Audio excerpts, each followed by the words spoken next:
My name is Adam Schwarz. I'm an internist. Been up here for 28 and a half years, roughly. As an internist, so I'm a primary care doctor of adults, not children.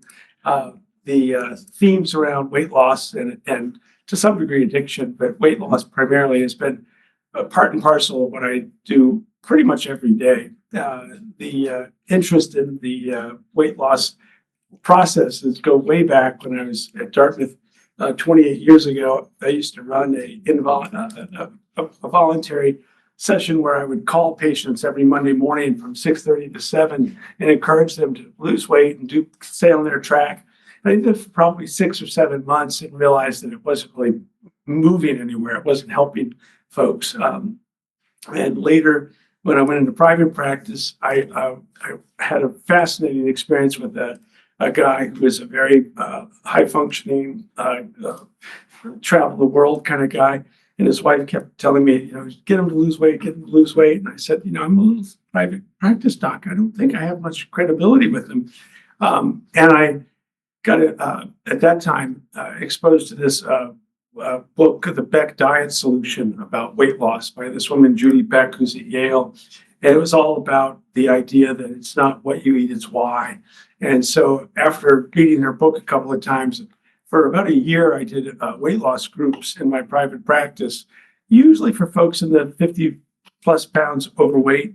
But it was a very interesting experience because what I learned during that experience was people that really had this amount of weight to lose had very high expectations of what success would be. And if they didn't achieve that success, they felt horrible about themselves and about how it was going.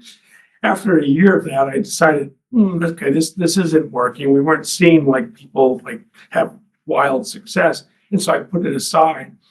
And then I started having patients with Ben Bow, and he started using some of these medicines. And I was dumbstruck at the effectiveness of them, which led me to ask Ben many times about some of his shared clients we had. And what I found out was that, wow, these medicines are highly effective and I can prescribe them as much as anyone else. And so he really sort of helped me come into this vein of using this class of medicines, GLP-1s, in clinically. And now I have almost 200 patients out of my practice that are using them with, a variety of successes. But there's been enough questions that it brought me to the thought that maybe having a community little forum would be useful, and hearing Ben talk about them as well would be helpful for me and maybe for those listening. I'm Ben Bow. I'm an endocrinologist. I'm in private practice now, but I was at Dartmouth-Hitchcock for quite a long time, both for my training and fellowship, and then worked as the faculty there teaching the fellows. And I really came to these drugs through treatment for diabetes. And really what we're talking about is type 2 diabetes. Type 1 and type 2 diabetes are very different diseases. Type 2 diabetes, it generally comes on with age, and it's usually, though not always, accompanied by excess body weight, sometimes just a little bit, and sometimes quite a lot. And it's, my training and career has really sort of followed these drugs. So it's kind of interesting. When I was at medical school is really when these hit the market or were in their sort of final stages, and then they were actually released and FDA approved while I was in med school, the very earliest of these drugs. And then they were just progressed, the further I was in my training. And then when I'm suddenly in residency, internal medicine, they're being used even more. And then finally in fellowship for endocrinology, diabetes, and metabolism, we were extensively using these drugs. And that's because they were very effective and effective in lowering blood sugar. That's why we got into these drugs. That's how they sort of hit the market. Before that, for patients with type 2 diabetes, it was really just adding more and more drugs, and particularly insulin, especially towards the end phase, which in many ways, type 2 diabetes is sort of like chasing your tail. You add more and more insulin and you actually can stimulate appetite, and patients can gain more and more weight. So it can be a very frustrating disease to manage. I no longer say that. I actually I've always enjoyed taking care of patients with diabetes, but now I actually really enjoy it because I have these tools in my tool bag that help get their blood sugar under control. And really, we do that to lower their risk of complications, not just to get their blood sugar low, but we want to prevent the debilitating complications of diabetes. So that's really what, that's how my experience and my exposure started. And, then these drugs, what we saw with patients with diabetes, they would lose significant amounts of weight. And the trials show that, anywhere from, 10 to 20%, and sometimes even a little bit more of total body weight can be lost with these drugs. So we're treating type 2 diabetes, and then we're seeing this phenomenal reduction. There's not many things other than, some intense physical exercise can have some very significant weight loss effect as well. But there's nothing else that really has this degree of weight loss as these drugs. And I'll talk a little bit about how they work. And before this class that we call incretins, before this, it was very frustrating. We had weight loss drugs. The sort of classic one I always think of is fen-phen. Most people in this room have probably heard of that drug. People were losing weight with this. This was an amphetamine and then a drug that increases serotonin. Patients would lose weight, but lo and behold, a few years go by and we saw, I had not prescribed, and I would have been a bit young for that, but we saw valvular damage. And you may have come across. I had seen patients probably that already had the valve damage, but I wasn't practicing by the time they were already pulled from the market. So it has not a real good track record with weight loss drugs, really. And then the other drugs we had came with a lot of side effects and not a lot of, we were just talking about this, not a lot of effectiveness, very little weight loss, modest, I would say, and lots of side effects. So it was quite frustrating. And, it's all well and good to say, okay, diet and exercise, but that really, it's not as easy as that is done. And in studies and trials and practice, it can be very frustrating. You can't exercise enough to lose when you have an excess body weight. That's not always physically possible. People are on medications that cause weight gain. There's a lot we don't understand about the origins and the hormonal effects as to why some patients gain a lot of weight with age and others don't. So there's still a big empty box there. And then with aging, people just, their joints and lifestyle and other things don't tend to lend itself to exercising for 10 hours a week or some, very monstrous commitment. That may be fine when you're 20 and healthy and have no medical problems. So the weight loss and diet, though it has to be done in conjunction with these medications, that's not enough for a lot of patients. And I think taking the stigma of this away is so important because we don't understand why all patients gain weight. It's not as simple as, they're just eating too much. And it's much more complex than that. I have patients on medications that gain incredible amounts of weight and they started, average body weight. So these meds have been really life-saving and we now have data to show that.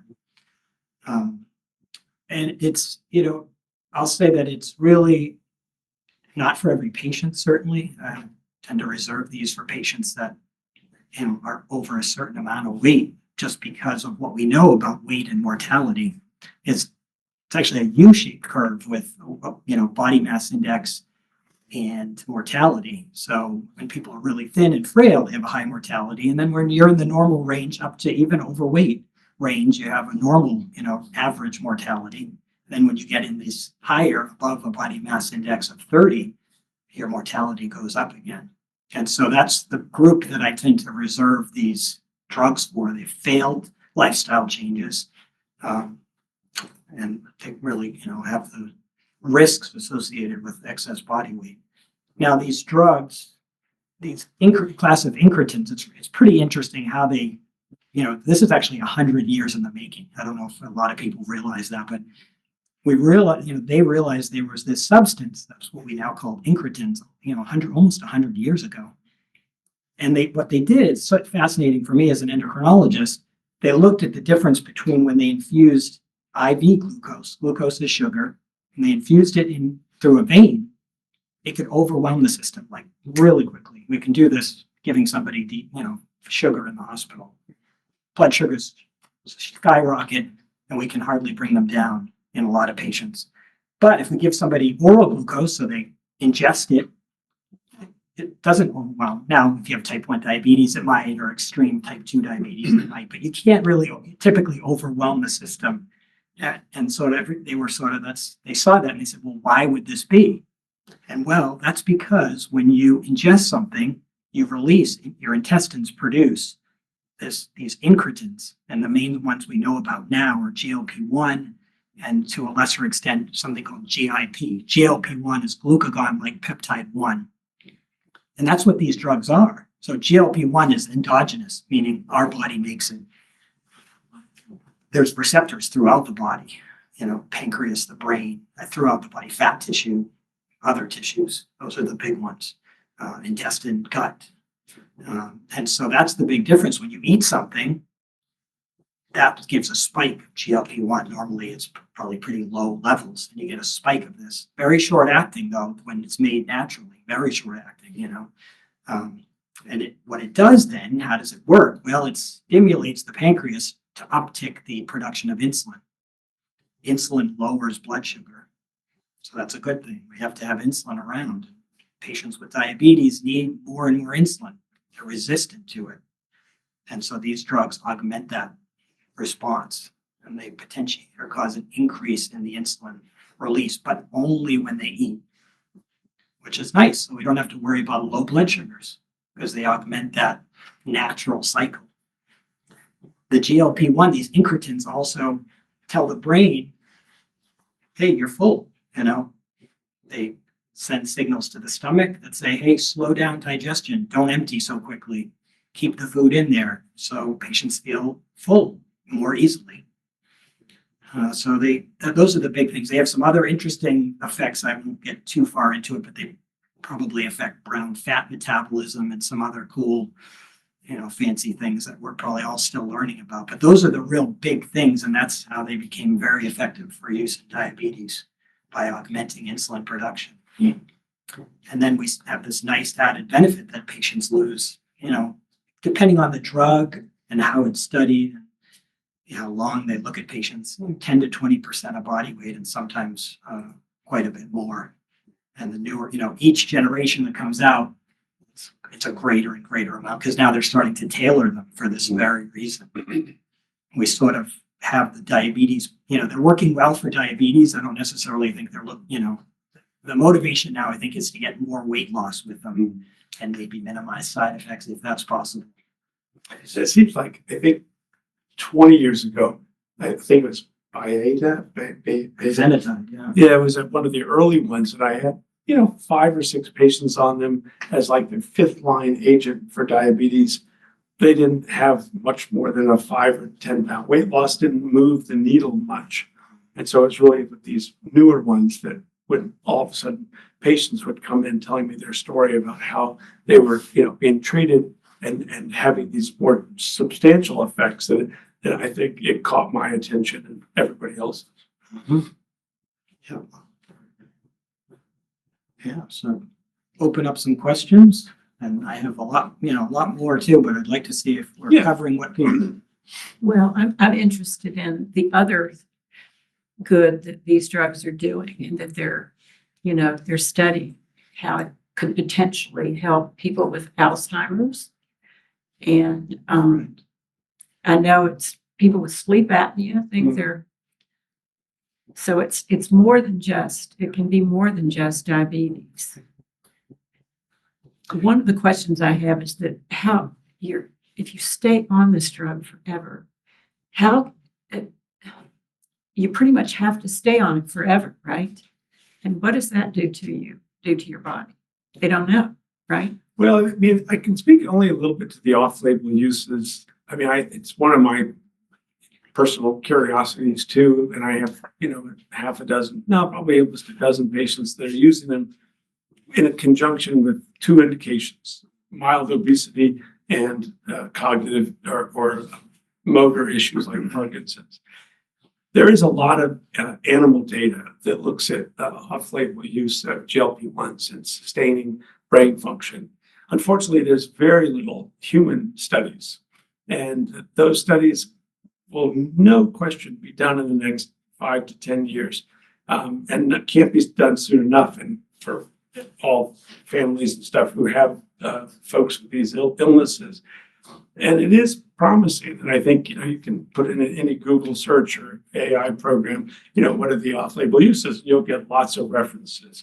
The hope is there. I think that there will be a lot of positives. The question of how long people are on them is an open one too, because a lot of people, especially if you have mild weight loss, you can achieve that weight loss quickly. And then the question is do you microdose? Do you stop completely and wait until you gain weight back? Or what are the goals there? And really, those human studies won't be done for a while, which will actually be more instructive to let us know what the right longer term use is. Right now, it's just trial and error. We have a few questions online, so we'll get them one at a time. I was just going to add a little bit more Oh, sure, piggyback sorry. on that, just because it's a really good question. So they appear to have, they have an anti-inflammatory effect as well. A good portion of that is probably from the weight loss. We know that when people weigh more than ideal, they have higher levels of inflammation. I actually sometimes even measure this, or it's measured for another reason, and I see this, and I'm just sort of anecdotal. I've sort of kept track that I can almost predict somebody's level of inflammation to it, within a reasonable accuracy based on what they weigh. So with the weight loss, you see an anti-inflammatory effect, and then very interestingly, and we don't have this worked out, they also seem to have some innate anti-inflammatory effect. And remember, I talked about they worked at the brain, the satiety center, which is in the hypothalamus, and the intricate workings. They actually work on dopamine. They're involved in dopamine and the reward cycle in the brain. So there's some direct anti-inflammatory, immune modulating impact. And the hope is that these actually may treat, or may have a use for, drugs like rheumatoid arthritis, some of these really debilitating inflammatory autoimmune conditions. There's really a hope for that. These studies, as you said, these are ongoing, and some have started, some are being proposed. The tough thing is, though, the research, it's really expensive. And so when they already have an indication, it can get very hard and difficult to then get these secondary studies. But they'll be done. Many of them will be done, especially around Alzheimer's, because that is our next big, we're having an epidemic of obesity and diabetes, but our next big issue with the aging population is going to be Alzheimer's and the cognitive. We don't have a lot of drugs in our arsenal, although one just came out recently, not a GLP-1, but there's some, that'll happen. And then you asked a really good question about the long-term implications or impact on patients, because it is true that people, when we stop these drugs, and this is data, not scientific data that I can refer to, people regain pretty quickly about 2/3 of their weight. So that's a problem. But we didn't ever expect these drugs they're not fixing something that's broken. So we always anticipated it was like a blood pressure drug where we put you on this and we maintain you on it. And it's true, we don't have the real long-term data. These drugs are quite safe. I mean, I've been using them in diabetes for, my entire career. So it's quite a long track record, but we can't say that putting somebody on at 30 and keeping them on we don't know those sort of nuanced effects, but we're seeing a reduction in mortality now. I can't tell you what the 30, 40, 50-year data is. I mean, I think it appears promising, but we've been tricked before. So I think those studies will have to be done. But when we're using them for diabetes, the benefits far outweigh the risk. Even if there's some unknown decades down, we're reducing complications for a disease that's very difficult to manage. Yeah.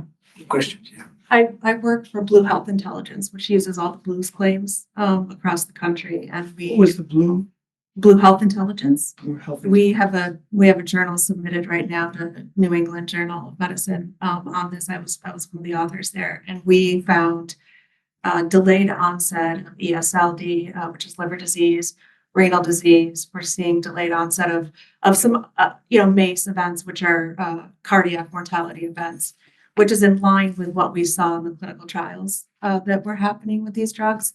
I was the one that did the literature review on this, and then like they're saying, a lot of the studies are animal studies, but they are showing relationships to cognitive decline and improving outcomes related to that. But here's the kicker, right? I work with claims data. That's billing data, and insurance only covers this for the most part if you're a diabetic. So, Right. well, we had some people in our data that were in it just for the weight loss. The vast majority aren't in it, and I'm actually one of those people.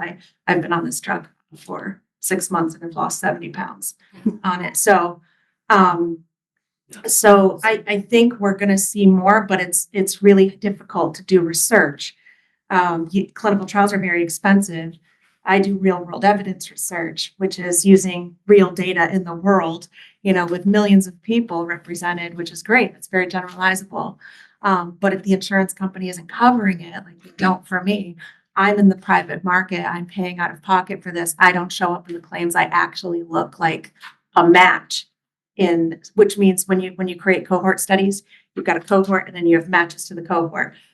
So it's skewing the output. So A lot of people are doing that. they are. So what we really Compounding. need, part of the reason I'm here is I'm very curious to hear from a clinical perspective how we can really leverage our medical record systems and how we can use that data to really get a better idea of what's going on. Because I don't think the claims data is going to show us, and that's our best source of data to be doing these kinds of studies, but we're not going to get it if the insurance companies aren't covering it for non-diabetic I think cases. the title was, sort of the promise, the perils and the problems. And certainly it is it feels like a bit of an ethical nightmare with the insurance company limitations of these drugs. I've had about 200 patients that are using them now, and about 90% are using compounding because the insurance companies won't cover. And we've had patients with diabetes, well-defined type 2 diabetes who are on these drugs, who the insurance company then said won't cover them any longer. So the reality of the market right now in terms of coverage from an insurance perspective is the most pessimistic I could imagine. But I think there are workarounds for those problems.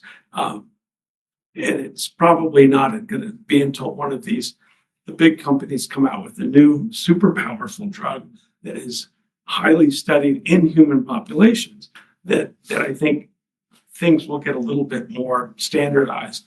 But, like when Viagra came out, when I first started practicing, it was $35 a pill. Now it's 30 cents a pill. And so I'm sure the process will smooth out. But in the meantime, it's highly irregular, not at all fair, and the cost issues are staggering. When you say that the drugs are safe, do you feel that they're safe compounded as they are? That's a good question. Yeah, the compounding story is fascinating. And I when I first came to Dartmouth-Hitchcock, 1997, the pharmacy at the hospital compounded medicines, and I would have at the time it was mainly men who had erectile dysfunction who would say, "Hey, Adam, I need to get a prescription for triple P. Just write it on the prescription pad, and I'll take it to the pharmacy." And I was like, "Triple P, what is that?" Let's pour my. And I was like, "Oh, okay." But it was compounded at the hospital. When the hospital stopped compounding pharmacies, Eastman's pharmacy in downtown Hanover did. And so again, it was for Eastman's, you just write triple P and take it to Eastman's. When Eastman's went out of business, there's a compounding pharmacy in Littleton, New Hampshire. And so all those patients literally just moved to different compounding pharmacies. Clinically, I became very comfortable with the idea that people were taking these medicines, injecting them into private parts of themselves, and safely finding success. So I grew up with my clinical experience trusting the compounding pharmacies. I think it was around 2005 or so, where a compounding pharmacy outside of Boston killed, I think, 8 people inadvertently. And what they did was they were making a compounding analgesic for injections into the spine. And it unfortunately got tainted with fungus. And so this is widely described. And so compounding pharmacies are regulated by the state.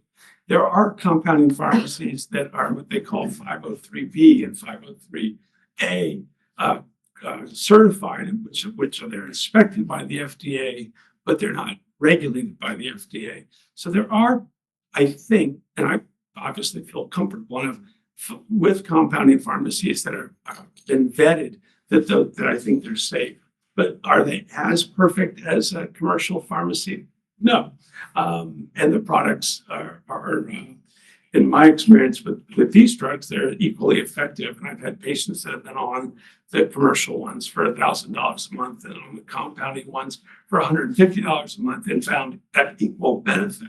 So I do believe they're efficacious and safe, but there is the caveat. What about You your, admit that there's an unknown, Yeah. whereas you feel that the FDA, up until now, I felt, you can trust the FDA, what's happening at the FDA. Hopefully that continues, but there's this element of unknown with a compounded that you have to accept that. have you heard of manufacturers now that are manufacturing these drugs and selling them online? Well, I mean, a It's an little bit. industry now. Yeah, Lilly This does. Lilly is the manufacturer, Eli Lilly for. Not Eli Lilly, but independent manufacturers like Pearl out of California. Oh, there are many. I mean, this is a, many $billion Yeah. between the pharmaceutical companies and now these, online companies, people are, there's always the sort of the devil that goes with the, there's all these benefits I see of these drugs with patients with type 2 diabetes, but there's a whole industry around this and they're making billions of dollars. And so, that's the tough part of this business is, that aspect. And you've had more, I think, of sort of people coming to you, patients with not so good stories from compounding. It's like in a sense. Well, one of the big issues right now is the pharmaceutical companies, Eli Lilly and et cetera, are going after the, this is direct competition of their patented products. So they can close them, the FDA works on closing them down and then a patient has to find a different manufacturer. So it is quite a process. Yeah, But we were getting them from Hollandale, and they shut that down. At least tirzepatide. That was kind of a Hollandale I had heard of in my practice. Felt comfortable with it. But now I'm hearing about all different kinds of peptides being sold by manufacturers all over the country. And my patients are asking me, well, Nikki, should I get it there, and I don't know what to. Yeah, I think buyer beware is always the right approach. I mean, it is a little bit spooky out there what patients will bring in and say they've gotten in Thailand or something, and it's like, so I try to be very, conservative with my opinions of those things. But there are lots of these national outfits that are advertising online, and every year for the last couple of years, I'll have somebody that 3/4 of the way through a visit will say, I'll ask them if they're thoughtful about GLP-1s, and they'll say, why do you think I could? I mean, you prescribed them, and they've already bought them online, and so that has changed our marketplace in terms of giving recommendations or advice and stuff, because patients aren't waiting necessarily for doctors who are willing and comfortable. They'll go out and find them themselves. and there is a big push to bring the prices of these drugs down. So I think we're starting to see movement. The manufacturer dropping the price by more than half. Yeah. So I think those folks at home have some. Quite a few questions on that. Yeah. The first of which, and I think you may have answered this a little bit, but Linda asked, are you doing microdosing? I do not, so I know Adam will probably be able to talk maybe a little bit about that. I do not, I'm not really involved in off-label use of these drugs. I basically prescribe the FDA approved versions and, either pushing to get insurance approval, which, I do spend too much of my time doing that. And then also patients just buying direct from these various manufacturers. So I don't do microdosing, but one of my big sort of plans and hopes for the future is, especially younger patients that are on these, is really helping to work with them on how they might be able to step down in their dose, step down in the frequency, and maybe come up. I think somebody really needs to come up with a protocol and a plan of how they can maybe maintain their weight loss without those when they're young and they don't have limitations. I'm more hopeful than maybe the literature is on that, because I don't think people have just stopped the drugs and said, okay, I'm off the drug and regain the weight. Well, do we got to set them up with the right tools? And I do think I have hope that may be possible. And maybe then if they regain X amount, they'll have to go on a dose for a little while. We're going to have some protocol Right. for young people, especially. This is not talking about patients who are on these for diabetes are really going to use them for their insulin potentiating effects lifelong. I probably switched I switched them to the, as they evolve and improve, I switched them to the most effective drug, but that's a different group of patients. But I think we're going to have protocols and plans and support patients through this. So Yeah, my experience, I think, is we were talking about, we learn a lot. I've learned a tremendous amount from my patients' experience. And so microdosing, my patients have already come in and told me they've been microdosing. So it's not like I came up with the idea that somebody should microdose. I think the reality is that people find the potency of the medicine for mild weight loss or for control of an impulse, whether it's an obsessional impulse or an alcohol impulse or a vaping impulse or a nicotine impulse. They find these drugs so effective that they want to continue them in that smallest dose effective. And so people are doing that. And I obviously would support those things because I support their wellness, their goals for finding what for them, what is helpful. So yeah, I have a whole host of folks that are using them for off-label use for mild obsessional things, that there really is no other pharmacologic agent. It's not like there's a whole treasure trove of other pharmacopoeia out there. For some of those behavioral things, it really is kind of unique. Dose-wise, the typical tirzepatide intro dose is 2.5 milligrams. And for a lot of my patients that get down to where they want their weight to be, and I don't try to prescribe like you should weigh such and such. But if they're getting down to where they want their dose to be, typically half dosing for a month and then half dosing again is sort of the thumbnail sketch of how microdosing might look.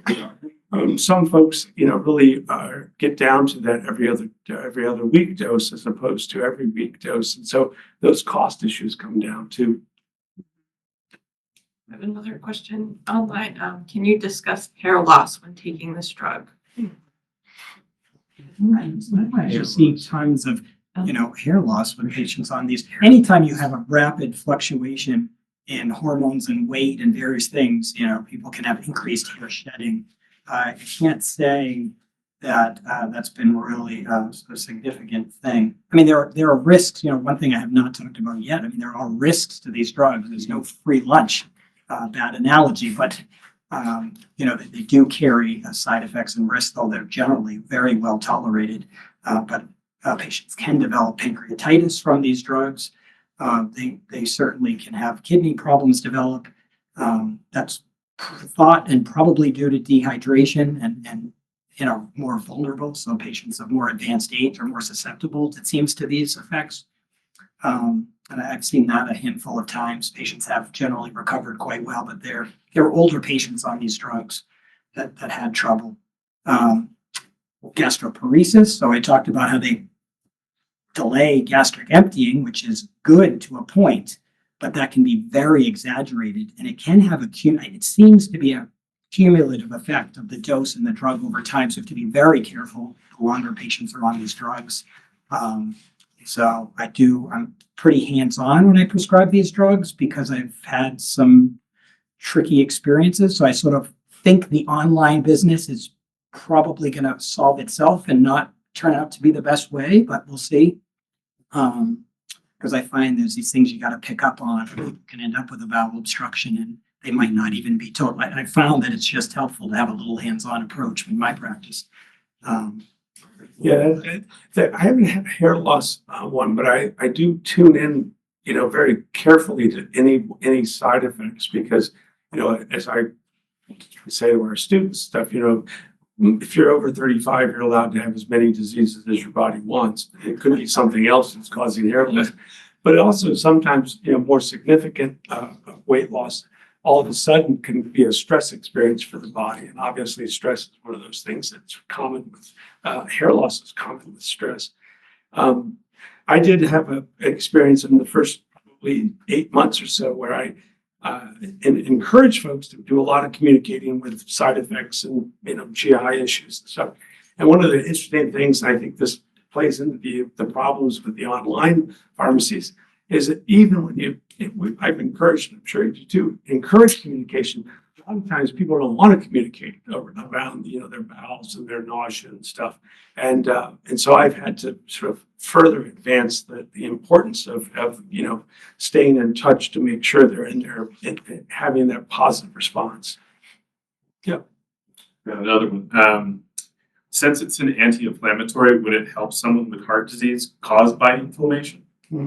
Possibly. And I don't, they have an anti-inflammatory effect. I wouldn't say that's, I don't put them in the class of calling them an anti-inflammatory like some other substances. I mean, they have that effect. How large that effect is sort of hard, hard to know. But I mean, that's one of the theories around cholesterol lowering medications called statins. They have some plaque stabilizing and some inherent anti-inflammatory effect. And that may play some role in the reduction in what you termed MACE, these major adverse cardiology events. I'm pretty sure that's close enough to what that stands for. Heart attack. So that may be plaque stabilization. Hard to know. There's certainly general enthusiasm in cardiology for the approved ones. Things like heart failure now. It's a kind of across the board. For both kidney problems, heart problems, there's not a lot of sort of pause buttons in that world, at least for my hearing from specialists. But a lot of it is probably the weight loss, taking stress on, lowering blood pressure, taking stress on it. If I had to just hypothesize, I'd say it's mostly that. But, yeah. GLP-1 is a great accelerator and helps a patient feel hopeful and in control. I have someone who's lost 100 pounds more than once as they gained it back. He's doing compounded microdosing, having great success turning off the brain, always looking for food reward. It seems there needs to be a healthy diet and lifestyle component to support long-term success. Absolutely. Yeah. And these drugs, I haven't really emphasized it, but it changes the way people eat. And they have to sort of help, from the outset, your onset, you really have to eat differently with these drugs or you will have more severe side effects. I mean, I guess there's some lucky people, right? They just sail through this and it's not a big deal. But a lot of people, it doesn't work that way. And they're more sensitive to the GI side effects of these, and they've got to learn and I've sort of done that through patients, what works and what doesn't work. And high fat food is not their friend because high fat food in all of us, that already slows down gastric emptying. So then you're sort of multiplying the effect that these drugs have. So they have to learn these sort of diet changes and things that are going to work, One of the interesting things that didn't come up yet, but it's one of my favorite topics is because one of the areas where I was first asked by patients and families to prescribe these was for food noise. And food noise was not something that I had ever heard of in the literature before. And the fascinating thing to me is half of my patients that are using these drugs do not describe food noise. And I say, so is your food noise better? And they're like, I have no idea what you're talking about. I'm just not as hungry. But they just have a different intellectual, emotional experience with eating. Whereas the other half have a lot of food noise, a lot of triggers that make them want to, find something to eat. And that the neurodiversity of how people respond to these medicines is really fascinating and may have huge implications for other areas, but we don't know. Are you saying that half of your patients that are actively taking GLP-1s continue to have the food No. noise? Okay, No, sorry, I No, I'm misunderstood. sorry. I would say that They just don't describe it like that. Right, they don't describe it like that. Their language would not include food noise. And so if they wanted to be on it for diabetes or needed to be on it for diabetes or weight loss, and I would, explicitly say, how has it affected your food noise? They would sort of like, what are you talking about? Whereas the other half have identified that as, oh yes, that I know exactly what you're talking about. There's also really interesting, the literature around mental health and mood disorders and these drugs is interesting. It's a hard area to study, so I think that's part of the reason we're seeing some conflicting data. And maybe the data is not as high quality as we need it to be, but it's, some studies are showing reduction in the, improvement in mood. I think I personally think it's a very individual response. Yeah. And there's some literature saying that they actually are, have a harmful effect as far as in some susceptible patients with increased anxiety and depression. And so we have this conflicting, reports. And so I think, again, the same thing, you've got to be checking in. And when you prescribe these drugs, you got to have an understanding of where people are coming from a mental health background. Because I've seen some worsening of mood. I've seen a lot of I see a lot of happy, repeat customers, people coming back, right, and pleased with the effects. But a handful of times I've had some not so pleasant experiences, and people have come off. So it's a lot we have to learn about these drugs, and that I've tried to sort of think about why why would it worsen some mental, illnesses and improve others. And maybe it's that, it must be something centrally acting, the dopamine, that sort of reward system in the brain. There must be some, for some people that adding that to the mix does not help things. We talked, and I think I told you about my first case of this was I was in my office, and I got a phone call. A patient was driving down the road in July. It's a beautiful day outside. And he said, Adam, I took my first shot 3 days ago, low dose. And he said, everything's good. I got this new vehicle and family's good, beautiful day. Is it possible that medicine could take all the joy out of life? And I laughed because I thought he was joking, and he was totally not joking. And I was like, what are you talking about? He said, no, it's black. My forecast is black. And I said, whoa, what's going on? Please stop the medicine, et cetera, et cetera. And he did. 6 months later, it happened with another patient. And this one was more interesting because part of the motivation was to not drink as much alcohol. And the person had said that they were, kind of drinking 6 drinks a day. And I said, well, hopefully this will help in pull that back a little bit. You'll feel less of a pull. And within about 6 hours of his first shot, he had the same experience. He was profoundly, and never had been depressed before in his life. And he was profoundly depressed. And it took about 3 days for him to get out of that. And of course, he stopped taking it. But then we realized that he was drinking 10 drinks a day, and that probably the serious alcohol addiction is when you turn off the reward cycle of that next drink is going to make me feel a certain way, your mood can kind of just fall to the ground.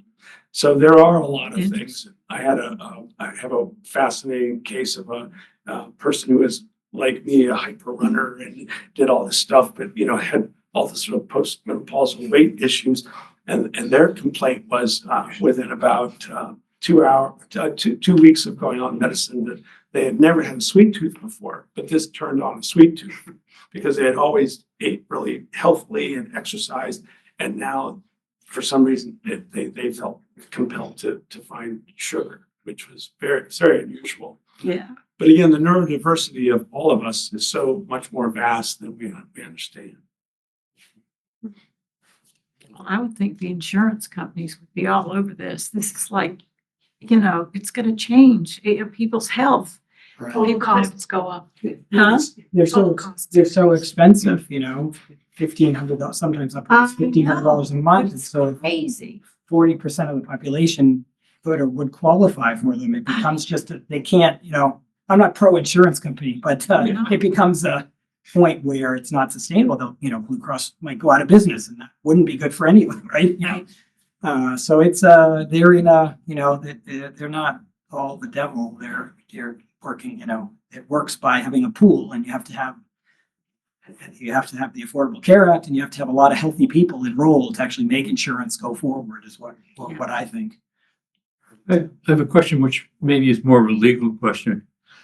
If officially Wegovy or whatever it is has to have a prescription in order for you to get, are you saying that anyone could go to a compounder without any prescription, No, you need a prescription for a compounded medication. even though they're in another state and you do it all by mail? Oh, absolutely. Yep. No, any prescription. These are compounded drugs are by nature prescription only. So all of these require a prescription. But But they can be done by a physician or a physician representative on the computer. So Right. somebody you could. Somebody with a medical license. that's right. And a lot of people are getting them. My daughter, for one, and she calls and talks to somebody. Correct. She got the name on Forbes. Yeah. I don't know what it is, but she pays $300 a Yeah. Oh, yeah. This is big business. Yeah. Kind of going off that, somebody is asking, but insurance companies would save money because they would have fewer medical issues caused by To a obesity. point. Right. To a point, yeah. Might not fully offset that upfront, $1,500 per member. But yeah, that's the hope is that, certainly with diabetes, the risk of complications is quite high when it's uncontrolled. And so there, you're really motivated. But when somebody has a body mass index of 27, 28, remember I said the mortality risk is not very high. So that becomes, more of a difficult, a much longer term investment, It's probably not going to save anybody money at that point. But right, with a patient with diabetes at a very high risk in the next 10 years of having a heart attack or a stroke, it is a win for the insurance company. And I can usually get these approved with the right indications. Yeah. But it's a harder sell. And many now are, they're just, en masse saying we're not covering this for weight loss. And so it is a problem. Another question, are all the drugs in this class the same? Do they vary from oral versus injection types? Same class, and they're all very, they're just new. Mostly they're new iterations, So they're the newest ones to come out, the tirzepatide, semaglutide, semaglutide, some people say, are more effective, but they all are from the same class. And so they work all in a similar way. Some will find that they work better for, tirzepatide might not work for a patient, and then I put them on semaglutide or vice versa. But generally, the newer to market drugs are the more effective, and that really is tirzepatide until the next big, and I hear it is coming, the next big tide. These all end in tide. So the next big tide. Much oral. I don't, I have just a few patients with diabetes. Yeah, it's not, I haven't had great success with it. Yeah, And the cost is fairly similar. So Very at that similar. point I say, I've had a couple of patients who asked, and I said, the first 10 things that show up in your Google search are class action lawsuits. So I'm not sure I want to go down that path. And that usually is enough. I've had a couple of people that have used the compounding oral stuff, and interestingly, ultimately we transition them to the injectable because they're less expensive. it's a more direct route, by injecting it, you're bypassing the stomach and the metabolism there, and they seem to be so much more effective. So I think these will probably remain. It'll be interesting that maybe some of the tweaking that they'll do, maybe they will be able to come up with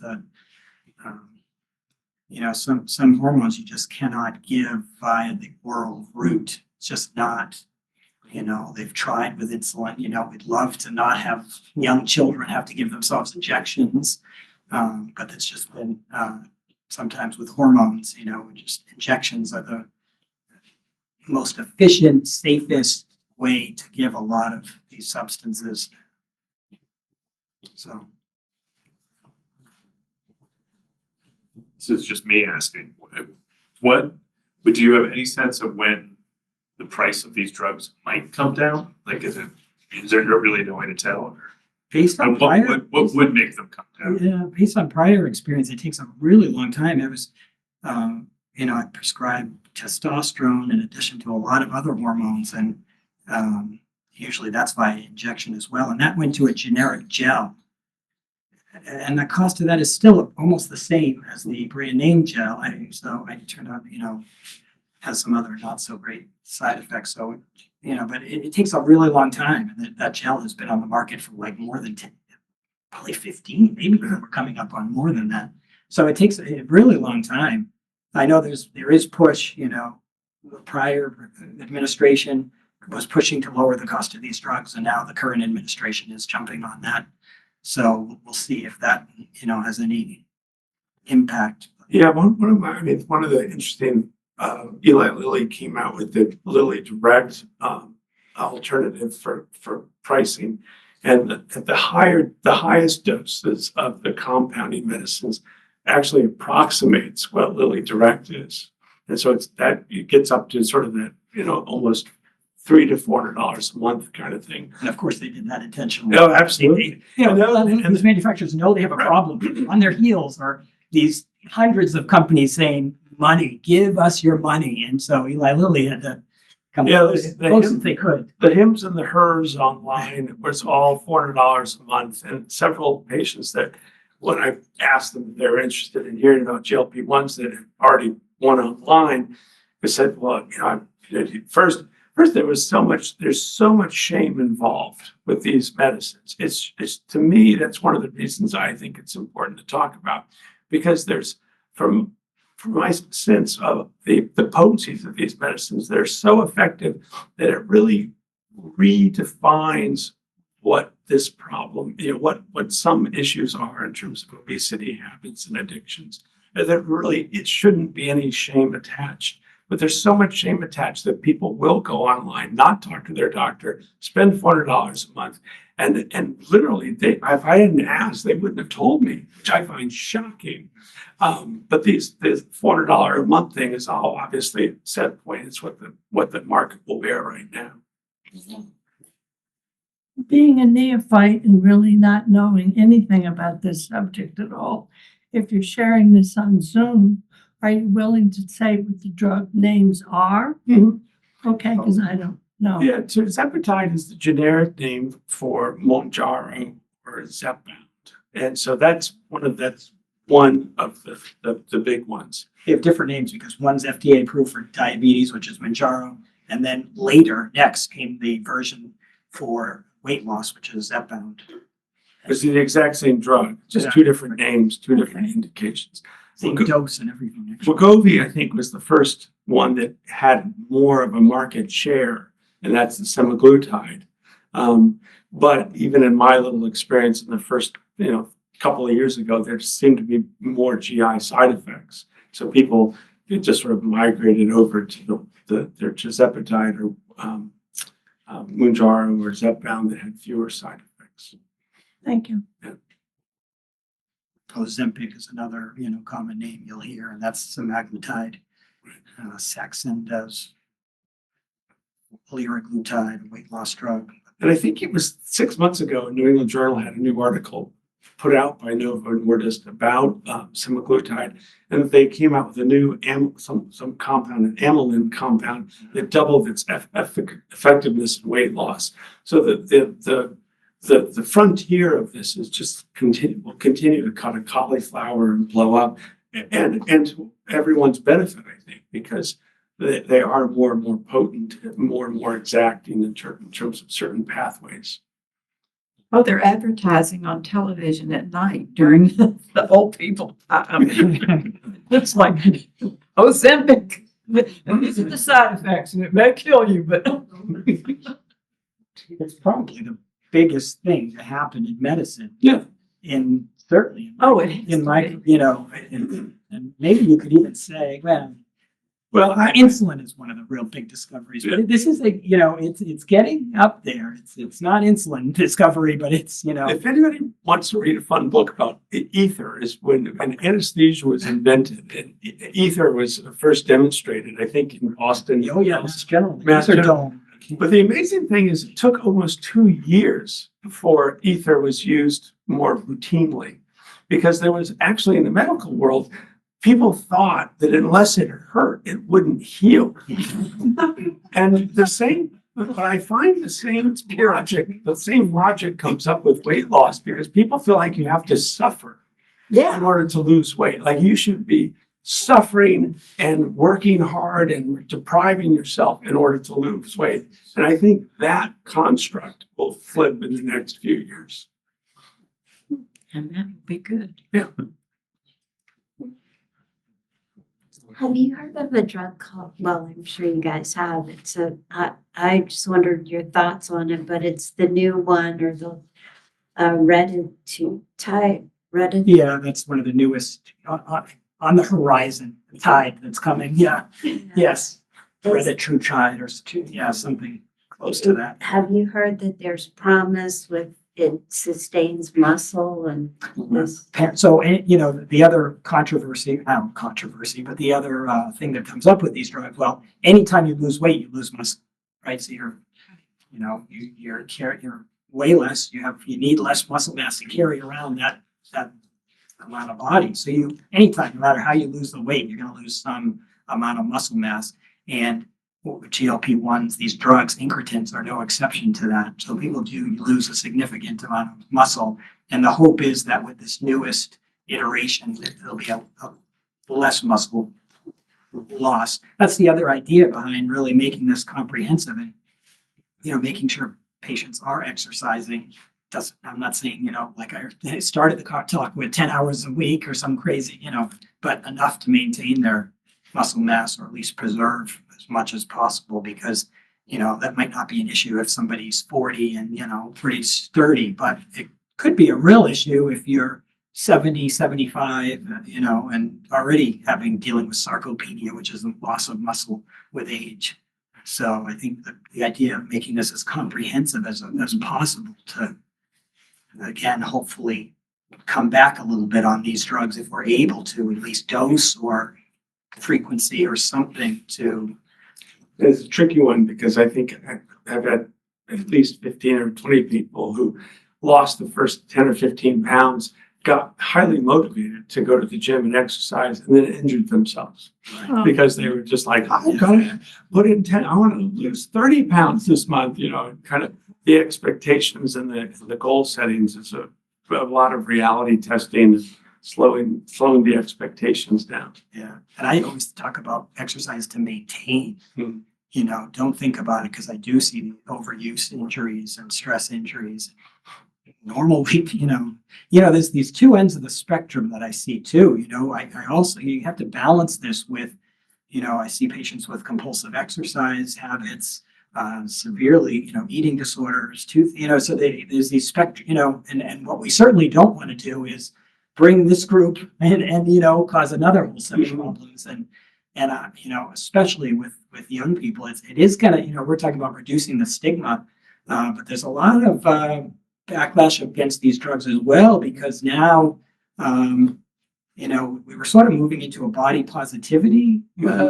I felt sort of my generation and younger, maybe a body positivity, like if you're metabolically healthy, not all fat is bad fat. We were kind of moving into I think it was better for younger people in a way, minus some of the, diabetes. And I certainly don't want to see young people with those conditions. But now we're almost, I worry that it's always going to be the reference that you've always got to be really, really thin. And I'm a little I'm a little nervous about some of that. I can't fix that though. I just work the best you can. But I do have some of my own reservations about that. Is that another set of problems that we're going to develop, that you can't be a few pounds, that's not acceptable, because look, now we have these drugs. And so it's an interesting, the education is going to be the key with young people, and really just, It seems to me when I travel, other countries don't seem to have the weight problem that we do. That's my observation. You're probably right, especially. And I don't think Yeah. we used to have the weight problem when I was growing up. I don't remember in school, very few kids were overweight. Yeah. Oh, and our When data did it shows, I happen? mean, we have It- data It's showing. fast that. food. I don't Yeah. know, but we were a thinner country one time. Yeah, and we do have data, even in the last 20 years, you can just see that weight has gone up. But now we think since these drugs, most recent, and these are surveys, but the most recent survey actually showed a very significant reduction in obesity. And so we think it's these drugs. Yeah. But I do think there's a lot of upfront work that's going to have to be done with young people, and both for not going the one extreme that I'm talking about, the compulsive exercise, the eating disordered eating, which is in many ways worse. And then also we want to protect young people from getting diabetes and high blood pressure and those. Who cares what you look like? I don't want people having these conditions and these complications. That's where I'm coming from. And so I think that a lot of work with young people on eating, Yeah. food quality and it's interesting, we have just abundant everything. Things are convenient and easy. You don't have to do much to gain weight. I can, attest to that. It can happen it sneaks in there in a lot of foods and additives. And there's probably hormonal underpinnings and also just things in the environment, endocrine disruptors. We could probably have a whole other talk on just endocrine disruptors and how that might be changing body weight. So it's a heavy subject. Anyway, that was an attempt at sharing the enthusiasm, the peril of the problem. Thank you so much. But it's positive. I think This it's very drug is positive. very positive. Very Tool, positive. Yeah. toolbox that we just have. Thank you so much for very informative talk. Thanks for coming. Thank you.